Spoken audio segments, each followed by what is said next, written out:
गांव के एक किनारे, जहां मिट्टी के छोटे छोटे घरों की कतारें दूर तक फैली हुई थीं, वहीं एक ऐसा घर था जो सबसे अलग दिखता था। यह घर अलग इसलिए बड़ा या सुंदर था, बल्कि इसलिए कि इसके आंगन में एक विशालकाय हाथी गजराजू हमेशा खड़ा रहता था। गजराजू, जिसकी गहरी चमकती आंखें और लंबी मजबूत सूंड उसे सबसे खास बनाती थीं, भोला राम और उसकी पत्नी चंपा का सबसे प्यारा साथी था। भोला राम, जो उम्र के ढलान पर था, दिन भर खेतों में मेहनत करता और अपने परिवार का पेट भरने की कोशिश करता। उसकी पत्नी चंपा घर की देखभाल के साथ साथ गजराजू की सेवा भी बड़ी लगन से करती थी। गजराजू उनके लिए सिर्फ एक हाथी नहीं था, वह उनके परिवार का अभिन्न हिस्सा था। गजराजू सहलाता, जैसे कह रहा हो, तुम मेरे लिए माँ जैसी हो। भोला राम जब खेतों में काम करके थक कर आता, आन मिटाने के लिए अपनी सूंड से उसके कंधों को हल्के से ठपठपाता। यह अद्भुत रिश्ता गांव वालों के लिए भी चर्चा का विषय बन गया था। लेकिन समय की मार ने भोला राम के जीवन में काली छाया डालनी शुरू कर दी थी। खेतों में पानी की कमी के कारण फसलें खराब हो गईं और खाने का संकट उनके सिर से जूझते हुए भी भोला राम और चंपा ने कभी गजराजू को भूखा नहीं रखा।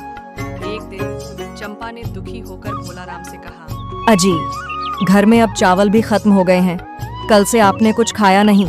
अगर ये हालात ऐसे ही रहे तो हम सबका क्या। भारी मन से गजराजू की ओर देखा। गजराजू उनकी हर बात को समझ रहा था, जैसे वह कह रहा हो, मैं आपके लिए कुछ भी कर सकता हूँ। लेकिन भोला राम को अपने प्यारे गजराजू को बेचने का ख्याल भी था। रसोई में चूल्हे के पास बैठी चंपा गहरे सोच में डूबी हुई है। पास ही भोला राम लकड़ी के तख्त पर बैठा है। गजराजू आंगन में खड़ा उनकी बातें ध्यान से सुन रहा है। अजी, घर में चावल बिल्कुल खत्म हो गए हैं। कल से आपने कुछ खाया भी नहीं है। मैं क्या बनाऊं आपके लिए? और गजराजू के लिए भी अब खाने को कुछ नहीं बचा। ये हालात कब सुधरेंगे? पहले जैसा कुछ भी नहीं मिलता अब। चंपा, हालात तो खराब हैं, पर ऊपर वाले पर भरोसा रखो। जिसने पेट दिया है वही भरने का इंतजाम करेगा। तुम चिंता मत करो। कहते तो सब यही हैं, लेकिन हमारी जजमानी भी तो अब कम हो गई है।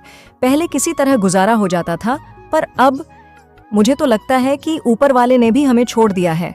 गजराजू ने सूंड उठाई और चंपा के पास पानी की, जैसे वह कह रहा हो कि वह उनकी मदद करने को तैयार है। भोला राम, देखो, हमारा गजराजू भी हमारी हालत समझ रहा है, लेकिन चंपा, याद रखना, कभी किसी से कुछ मांगना मत। यही हमारी इज्जत है। बस भरोसा रखो। कैसा भरोसा भोला राम? जब भूख सहन नहीं होती तब भरोसा कोई रोटी बनाकर नहीं देता। गजराजू भी कब तक बिना खाए रह पाएगा?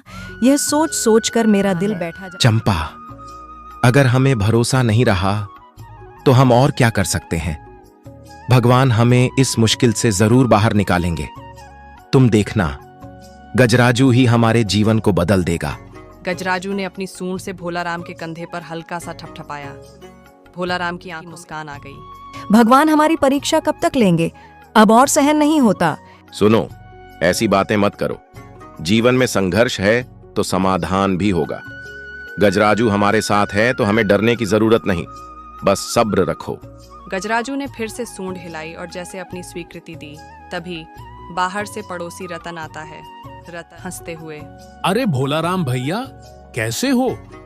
कुछ दिनों से देख रहा हूँ, आप लोग बहुत परेशान दिख रहे हो।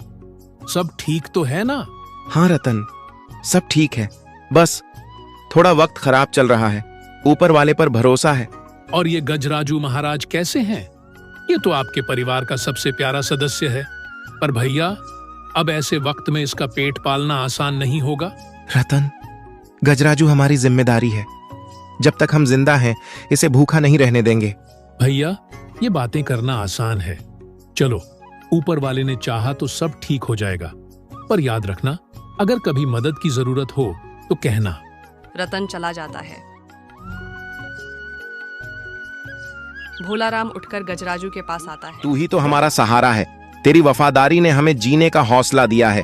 देखना, ऊपर वाला हमारी सुन लेगा। सूंड से प्यार से भोला राम का हाथ पकड़ा। उसकी आंखों में मानो यह बात साफ झलक रही थी कि वह अपने मालिक के लिए कुछ भी करने को तैयार है। गजराजू की मौजूदगी एक उम्मीद की किरण थी। वह केवल एक जानवर नहीं था, बल्कि भोला राम और चंपा के लिए जीने की वजह। के लोग इसे देखकर हैरान थे कि कैसे एक हाथी और इंसानों का रिश्ता इतना गहरा हो सकता है। मगर गजराजू की वफादारी और समझदारी ने कई बार साबित किया था कि वह इस परिवार का सबसे अनमोल हिस्सा है। अगली सुबह सूरज की हल्की किरणें आंगन में फैली हुई थीं। भोला राम और चंपा अभी भी चिंता में थे, लेकिन गजराजू को जैसे अपने मालिक की परेशानी समझ में आ रही थी। भोला राम, आज कुछ उपाय निकालना होगा। ऐसे भूखे प्यासे कब तक रहेंगे? और गजराजू को भी कुछ खिलाना पड़ेगा। उसकी हालत देखो, वह भी कमजोर लग रहा है। मैं जाऊंगा चंपा, शायद कहीं कोई छोटा मोटा काम मिल जाए। गजराजू का ध्यान रखना। उठाकर गांव की ओर निकल पड़ता है। इधर गजराजू, जो हर बात ध्यान से सुन रहा था, उसकी बड़ी बड़ी आंखों में चमक थी। चंपा, गजराजू, तू हमारा सबसे प्यारा साथी है। हमें माफ कर देना बेटा, तुझे समय पर खाना नहीं दे पा रहे, लेकिन देखना, भोला राम जरूर कुछ इंतजाम करेंगे। गजराजू ने अपनी सूंड हिलाकर जैसे चंपा को दिलासा दिया। फिर अचानक वह आंगन से बाहर की ओर देखने लगा। उसकी सूंड बार बार दरवाजे की तरफ इशारा कर रही थी। चंपा को यह अजीब लगा। गजराजू, क्या हुआ? क्या तुझे कुछ दिखा? गजराजू ने आहिस्ता से अपनी सूंड से आंगन का दरवाजा खोला और बाहर निकलने लगा। चंपा उसे रोकना चाहती थी, लेकिन उसने देखा कि गजराजू बहुत आत्मविश्वास से भरा हुआ लग रहा था। अरे गजराजू, कहाँ जा रहा है? रुक जा। गजराजू ने मुड़कर अपनी बड़ी आंखों से चंपा को देखा, जैसे कह रहा हो, चिंता मत करो, मैं कुछ अच्छा करने जा रहा हूँ। फिर वह गांव की ओर बढ़ने लगा। गजराजू की चाल धीमी लेकिन दृढ़ थी।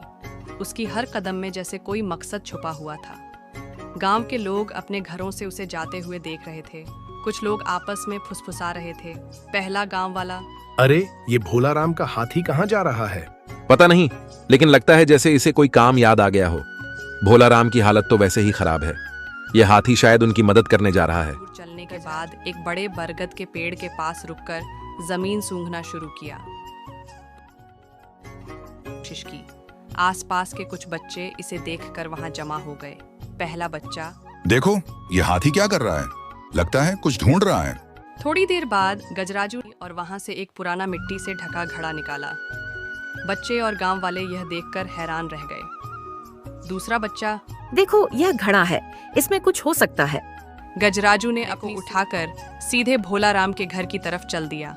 यह देखकर गांव वाले और बच्चे भी उसके पीछे चलने लगे। गजराजू की इस हरकत ने सभी का ध्यान खींच लिया।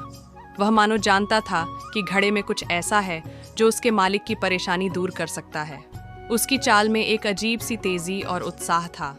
भोला राम के घर पहुंचकर गजराजू ने घड़े को चंपा हैरानी और खुशी से, गजराजू, ये क्या लाया है?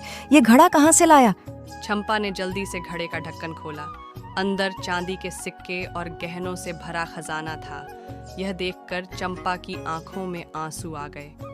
चंपा, गजराजू, ये क्या लाया है? ये घड़ा कहाँ से लाया? गजराजू, तू तो हमारे लिए भगवान का रूप है। यह खजाना हमारी सारी परेशानियां दूर कर देगा। चंपा, ये सब क्या है और यह घड़ा कहाँ से आया?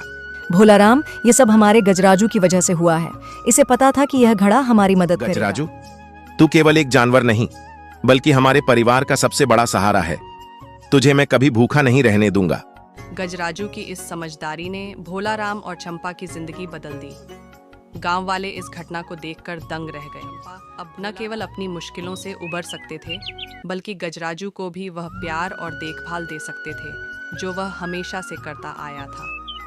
भोला राम और चंपा के घर में जैसे उत्सव का माहौल बन गया था। गजराजू के लाए खजाने ने उनकी चिंताओं को खत्म कर दिया, लेकिन इस गांव में आग की तरह फैल गई। लोग तरह तरह की बातें करने लगे।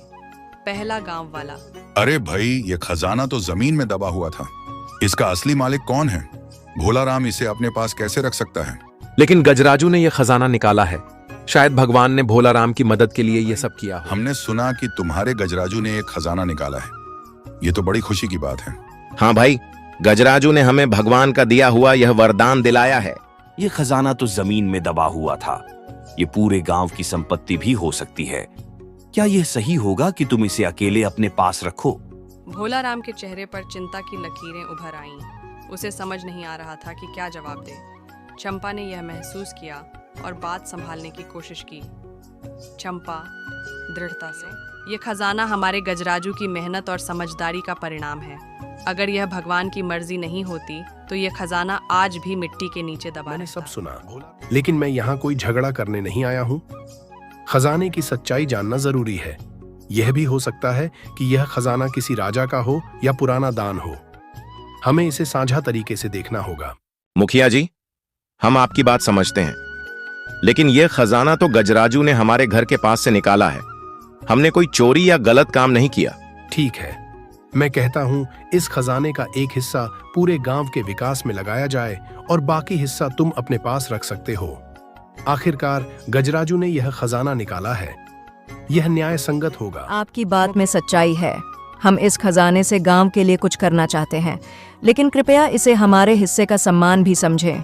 मुखिया के इस प्रस्ताव से गांव वालों का गुस्सा थोड़ा शांत हो गया, लेकिन कुछ लोग अब भी इस बात से नाराज थे कि भोलाराम को इतना बड़ा खजाना क्यों मिला। अगले दिन गांव के चौराहे पर एक बैठक बुलाई गई। सभी गांव वाले और मुखिया वहां जमा हुए। मुखिया सभी को संबोधित करते हुए, सुनो भाइयों, इस खजाने का सही इस्तेमाल करना हमारा फर्ज है। भोलाराम और चंपा इसे खुद बांटने के लिए तैयार हैं। क्या आप सबको यह प्रस्ताव मंजूर है? अगर खजाना गांव के लिए है तो इसका पूरा हिस्सा गांव को मिलना चाहिए। नहीं, ये खजाना गजराजू की मेहनत से मिला है। भोलाराम को उसका हिस्सा मिलना चाहिए। गजराजू की इस हरकत से लोग हैरान रह गए। उसकी समझदारी ने फिर से सभी का दिल जीत लिया। धीरे धीरे सभी गांव वाले शांत हो गए और मुखिया का प्रस्ताव मानने के लिए तैयार हो गए। भोलाराम और चंपा ने तय किया कि खजाने का आधा हिस्सा गांव के विकास में लगाया जाएगा। बाकी हिस्सा वे अपने परिवार और गजराजू के देखभाल के लिए रखेंगे। चंपा, यह खजाना हमारी उम्मीद और विश्वास का प्रतीक है, लेकिन यह सब गजराजू के बिना संभव नहीं था। वह केवल एक हाथी नहीं, हमारे परिवार गजराजू, का रक्षक। तूने हमारी जिंदगी बदल दी। हम हमेशा तेरे शुक्रगुजार रहेंगे।